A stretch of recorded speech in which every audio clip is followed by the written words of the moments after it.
Assalamualaikum warahmatullahi wabarakatuh. Apalagi kawan-kawan semua, sahabat-sahabat semua, banyak pertanyaan dari teman-teman menanyakan tentang roh dan jiwa, apakah ada persamaan ataukah beda. Jadi kita harus pahami dahulu asal usul penciptaan manusia itu bagaimana. Semua telah dijelaskan oleh Allah di Al-Quran. Jadi jika Nabi Adam, nenek moyang manusia itu Nabi Adam, yaitu tanah liat yang dibentuk, setelah sempurna bentuknya barulah ditiupkan roh. Nah, bagaimana dengan anak cucu Adam? Kapankah ditiupkan roh pada kita? Nah, ini kita harus pahami.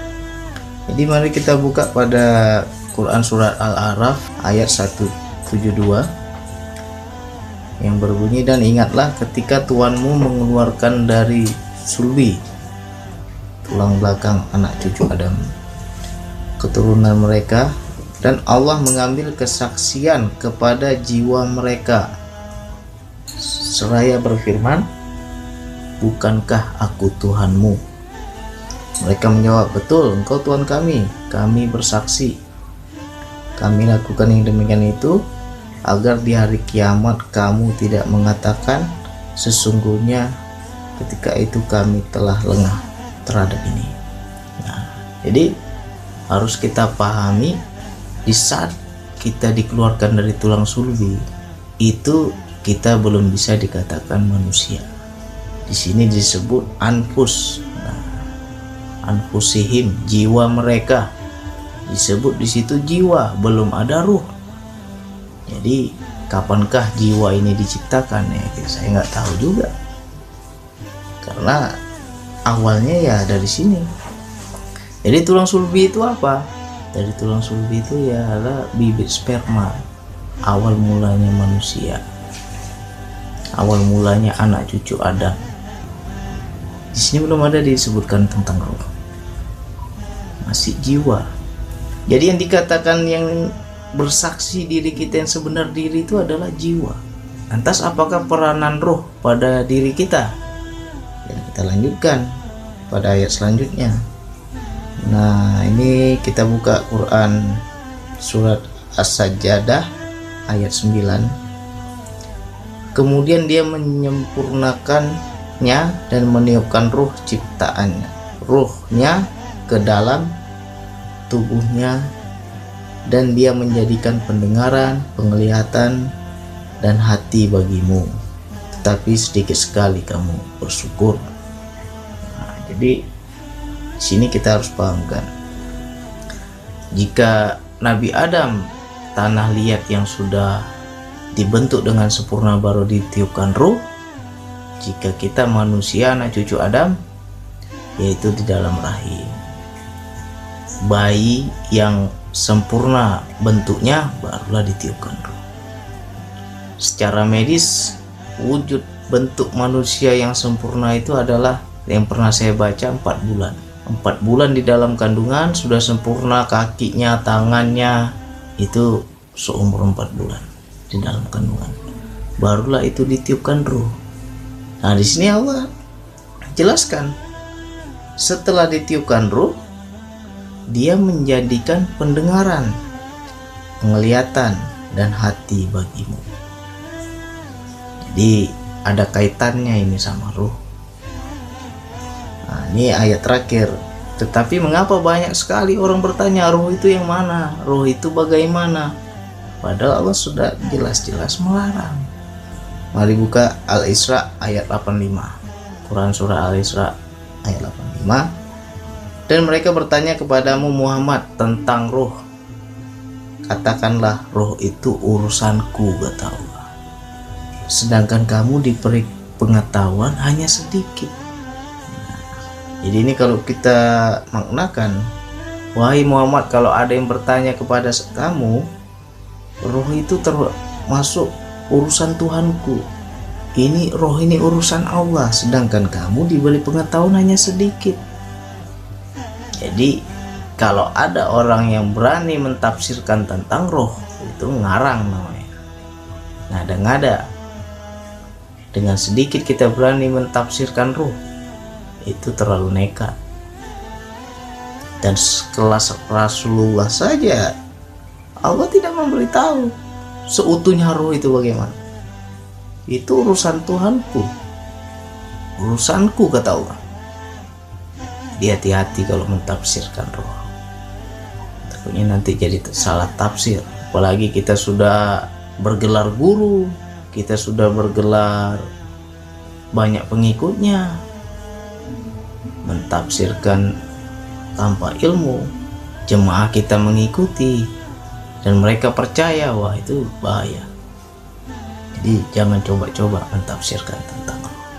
Cuman bayangannya itu ada di ayat yang tadi, As-Sajdah ayat 9. Setelah ditiupkan ruh, diberi pendengaran, penglihatan, dan hati. Jadi mari kita bahas tentang kaitan ruh pada jiwa, pada jasad.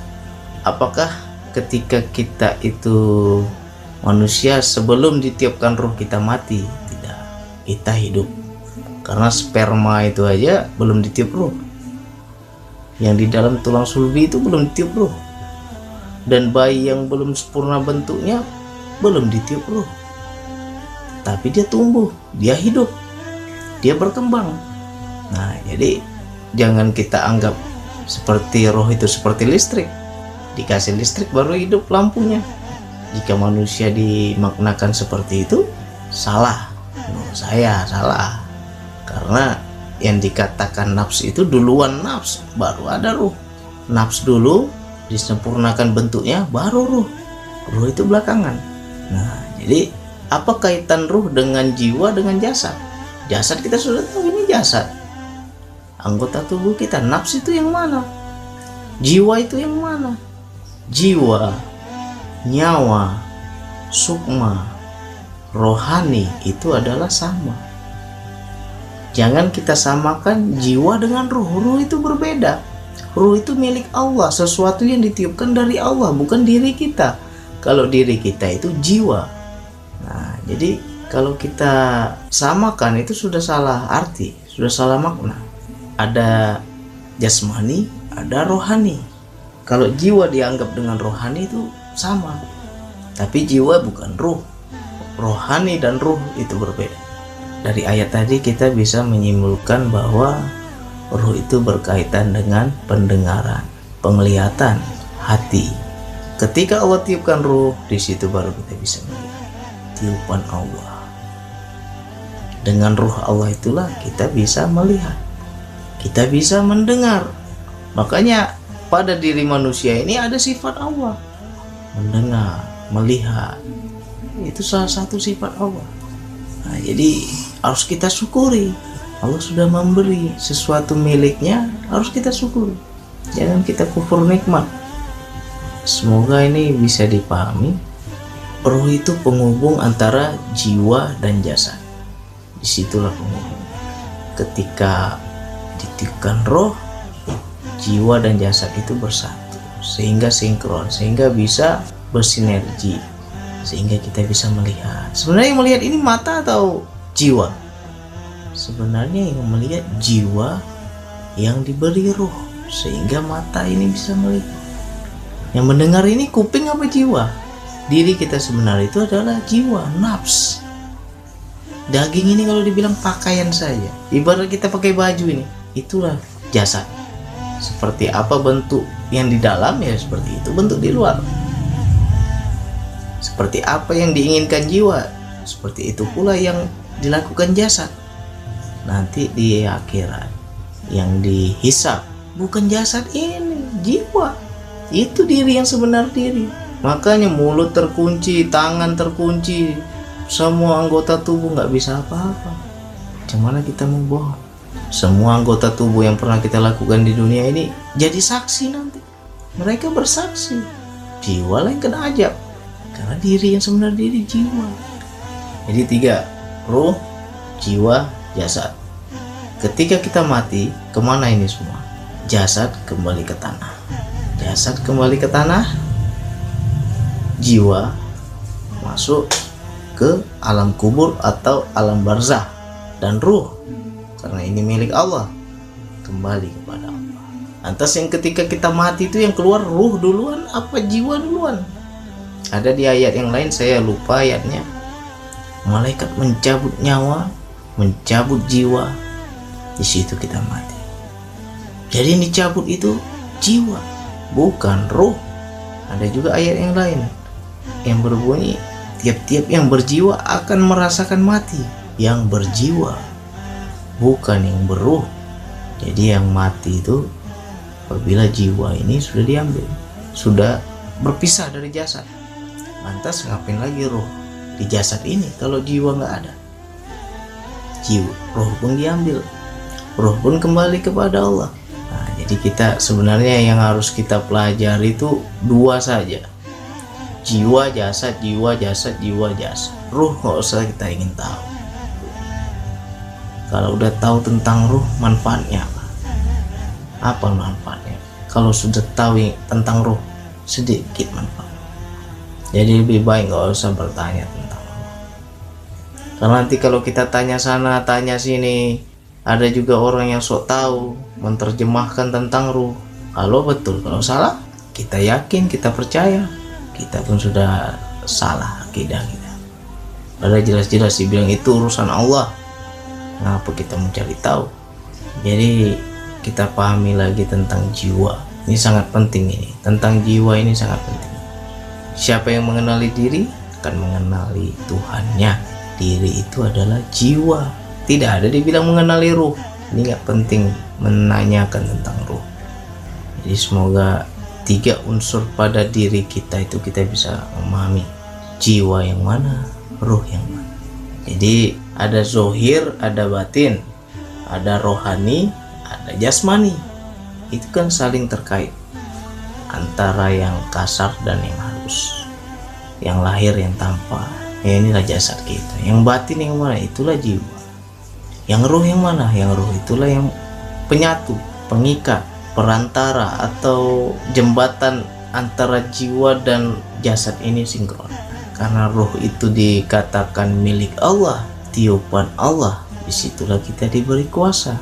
Sebenarnya kita dipinjamkan kuasa oleh Allah. Bisa mendengar, bisa melihat, bisa berpikir, bisa membaca hikmah, bisa menangkap ilham-ilham Allah. Semua itu dari roh. Apabila jiwa kita ini aktif. Mengapa ada istilah bangkai yang berjalan? Nah, ini sangat penting. Ibarat bangkai yang berjalan. Bangkai itu adalah sesuatu yang mati, tidak berjiwa, tapi mengapa bisa jalan? Nah, itulah kalau jiwa kita mati. Segala nafsu, dorongan duniawi itu semua dari jasmani, dari daging, dari jasad. Sebenarnya yang kepingin yang enak-enak itu ya tubuh ini, itu yang pingin enak-enak. Dunia dan akhirat. Dunia itu inilah jasad kita. Akhirat yang mana? Akhirat jiwa kita. Nah, jadi jangan terlalu cinta dunia. Ya terlalu mencintai apa yang disenangi jasad ini. Jadi semoga ini dapat dipahami kita dari mana asal usulnya. Semoga kita bisa selalu bersyukur. Kita telah ditiupkan ruh oleh Allah, diberi kuasa oleh Allah, diberikan nikmat oleh Allah. Disitulah kita baru bisa yang dikatakan manusia sempurna. Di situ kita baru bisa berakal karena ada tiupan Allah. Semoga yang sedikit ini bisa dipahami. Lebih dan kurang saya mohon maaf karena juga masih belajar. Hanya segini yang dapat saya sampaikan. Wassalamualaikum warahmatullahi wabarakatuh.